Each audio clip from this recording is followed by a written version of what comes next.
नमस्कार. तर आज आपण जाणून घेणार आहोत वास्तुशास्त्रानुसार आपल्या घरात कोणती वस्तू कुठे असावी ते आपण आजच्या या व्हिडिओमध्ये जाणून घेणार आहोत. आपण घरात बऱ्याचशा वस्तू घेतो, बरेच असे फर्निचर करतो, पण आपल्याला त्याची योग्य दिशा माहिती नसते. त्यामुळे आपल्या घरावर त्याचे नकारात्मक परिणाम बघायला मिळतात. आजच्या व्हिडिओमध्ये मी तुम्हाला सांगणार आहे अशा बेसिक गोष्टी ज्या सर्वांच्या घरात असतात, पण त्यांची जागा इकडे तिकडे किंवा दुसरीकडे असते. त्यामुळे घरात बरेचसे परिणाम बघायला मिळतात किंवा नकारात्मक ऊर्जा बघायला मिळते. तुमच्या घरात कधी असं वाटतं का, सगळं ठीक आहे पण तरीही काहीतरी कमी आहे? पैसा येतात पण टिकत नाही, घरात प्रेम आहे पण शांतता नाही, आणि कधीकधी कारणच समजत नाही. पण तुम्हाला माहिती आहे का, या सगळ्यांचं कारण तुमच्या घरात ठेवलेल्या वस्तूंची चुकीची दिशा असू शकते.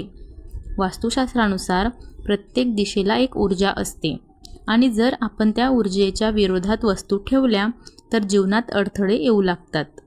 आज मी तुम्हाला अशा 5 वस्तू सांगणार आहे ज्या योग्य दिशेत ठेवल्यास तुमच्या घरात सुख, शांती आणि पैसा येऊ शकतो. तर नमस्कार मंडळी, मी तुमची सखी आज तुम्हाला वास्तू टिप्स देणार आहे. तर सर्वात पहिले तर आपल्या घरातलं देवघर. देवघर किती पवित्र आणि शुद्ध असतं हे तुम्हाला माहिती आहे. तर देवघर चुकीच्या दिशेला असेल तर पूजा करूनही मन शांत होत नाही आणि घरात तणाव जाणवतो. देवघर बेडरूममध्ये ठेवणं चुकीचं आहे. स्वयंपाकघराच्या कोपऱ्यात ठेवणे देखील चुकीचं आहे. देवांच्या मूर्ती एकामेकांसमोर ठेवणं हे देखील चुकीचं आहे. वास्तुशास्त्रानुसार देवघराची दिशा ही नेहमी ईशान्य दिशा मानली जाते, कारण ही देवतांची दिशाही मानली जाते. ही दिशा ज्ञान, शुद्धता आणि सकारात्मक ऊर्जेचं केंद्र आहे. देवघर नेहमी ईशान्य कोपऱ्यात ठेवा. देवांची मूर्ती भिंतीपासून थोडी दूर ठेवा. पूजा करताना तुमचं तोंड पूर्वेकडे असावं याची खात्री घ्या. एक छोटंसं उदाहरण द्यायचं म्हटलं म्हणजे एक कुटुंब सतत तणावात असते. त्यांनी फक्त देवघराची दिशा बदलवली, ते ईशान्य कोपऱ्याकडे हलवलं आणि काही दिवसातच घरात शांतता जाणू लागली. परिणामी त्यांचे मन शांत झाली, घरात सकारात्मक ऊर्जा वाढली. तर मित्रांनो, दुसरे असं आहे की आपली घरात पाण्याची भांडी आपण कोणत्या कोपऱ्यात ठेवतो किंवा कोणत्या दिशेला ठेवतो हे देखील खूप महत्त्वाचं आहे. तर दुसरी महत्त्वाची गोष्ट म्हणजे पाणी.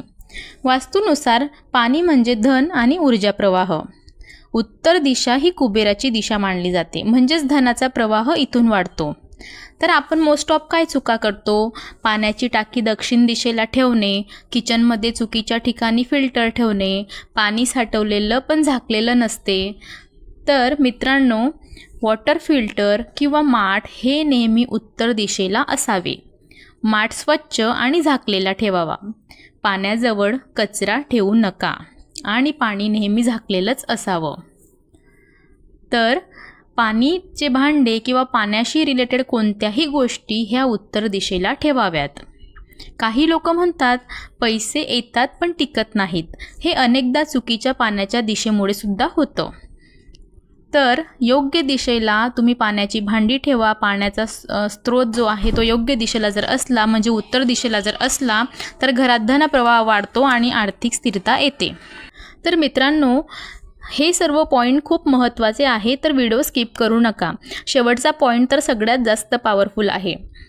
तर नंबर 3 आणि तिसरा पॉईंट म्हणजे आपल्या घरातील आरसा. होय, आरसा हा ऊर्जा दुप्पट करणारी वस्तू आहे.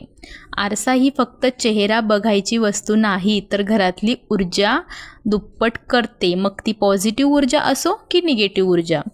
तर सर्वात आधी आपण जाणून घेऊयात की आरसा कोणत्या चुकीच्या दिशेला ठेवल्यामुळे घरात परिणाम जाणवतात. तर आरसा हा बेडसमोर कधीही नसावा. बेडसमोर आरसा ठेवणे हे खूप वास्तुशास्त्रामध्ये चुकीचं मानलं गेलं आहे. परिणामी झोप नीट लागत नाही. त्यानंतर दक्षिण भिंतीवर आरसा असणे हे देखील खूप चुकीचं आहे. त्याने आपलं मन अस्थिर राहतं. तसेच तुटलेला किंवा धुळीचा आरसा ठेवणे हे पण चुकीचं आहे, कारण ह्या सर्व गोष्टींमुळे घरात भांडणं, तणाव वाढतात. त्यामुळे आरसा नेहमी स्वच्छ ठेवा. तो सूर्यप्रकाश परावर्तित करेल अशा ठिकाणी ठेवा, ज्याने की पॉझिटिव्हिटी वाढते आणि आत्मविश्वास वाढतो. तर आपण जाणून घेऊया आरशाची दिशा कोणती. तर आरसा लावण्याची योग्य दिशा पूर्व किंवा उत्तर भिंत असावी. होय मंडळी, आरसा हा उत्तर भिंतीवर असावा किंवा पूर्व भिंतीवर, चुकूनही दक्षिण भिंतीवर नसावा. तर नंतरची चौथी टीप अशी आहे की तुमच्या घरातील तिजोरी ही कोणत्या दिशेला आहे. तुम्ही मेहनत खूप करतात पण पैसे टिकत नाहीत. कारण असू शकतं तिजोरीची चुकीची दिशा. तिजोरीचं दार हे नेहमी कोणत्या दिशेला उघडावं हे देखील आपल्याला खूप लक्षात ठेवायचं आहे. कारण ही दिशा आपल्याला खूप महत्त्वाची आहे, ज्यामुळे आपल्या घरात पैसे टिकून असतात. तर सामान्य आपण चुका काय करत असतो, तिजोरी जमिनीवर थेट ठेवतो, कचऱ्याजवळ पैसे ठेवतो, अंधाऱ्याच्या जागेत ठेवतो. तर ह्या सगळ्या गोष्टी आपल्याला टाळायच्या आहेत. तर मंडळी, तिजोरी ही नेहमी दक्षिण पश्चिम दिशेला असावी, म्हणजे दक्षिण पश्चिमच्या कोपऱ्यात असावी. तिजोरीचं दार नेहमी उत्तर दिशेला उघडायला हवं, म्हणजे तिजोरी ही दक्षिणेच्या भिंतीला ठेवावी आणि उघडताना तिचे दार उत्तर दिशेला उघडावं, म्हणजे उघडताना आपले तोंड हे दक्षिणकडे असावं आणि तिजोरीचे दरवाजे उत्तरेकडे उघडावेत. कारण उत्तर दिशा म्हणजे कुबेर, धनाचे देव. तर ही तिजोरी योग्य पद्धत कशी आहे ठेवण्याची ती पण आपण बघून घेऊया. तिजोरी थोडी उंच ठेवा, आत लाल कापड ठेवा, नियमित साफसफाई करा. याचे परिणाम तुम्हाला असे दिसतील की घरात धन टिकायला लागेल, सेविंग वाढते. तर मंडळी, 5व्या नंबरची टीप ही खूप महत्त्वाची आहे. तर ती म्हणजे आपल्या घरातील घड्याळ. तर घड्याळ कोणत्या भिंतीला लावी हे खूप महत्त्वाचं असते.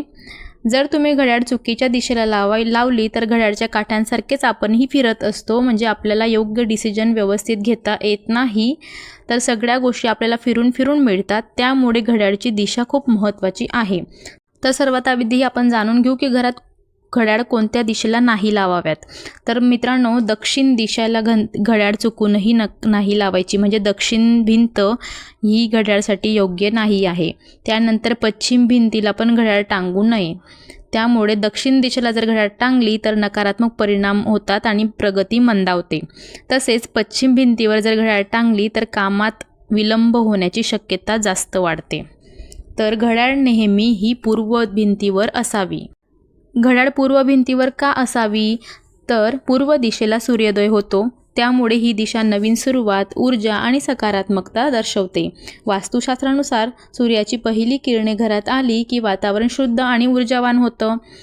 तर घड्याळ पूर्व भिंतीवर लावल्यामुळे घरात पॉझिटिव्ह वाइब्स वाढतात, नवीन संधी आणि प्रगतीस चालना मिळते, कुटुंबातील सदस्यांचा मूड आणि मोटिवेशन चांगलं राहतं, दिवसाची सुरुवात उत्साहाने होते.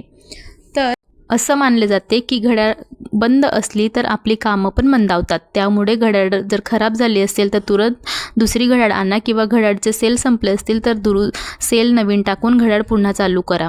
तर मित्रांनो, तुम्हाला आजचा व्हिडिओ कसा वाटला मला कमेंट करून नक्की सांगा. तुम्हाला जर असेच वास्तुशास्त्रानुसार माहितीयुक्त व्हिडिओ पाहिजे असतील तर मला कमेंटमध्ये कळवा.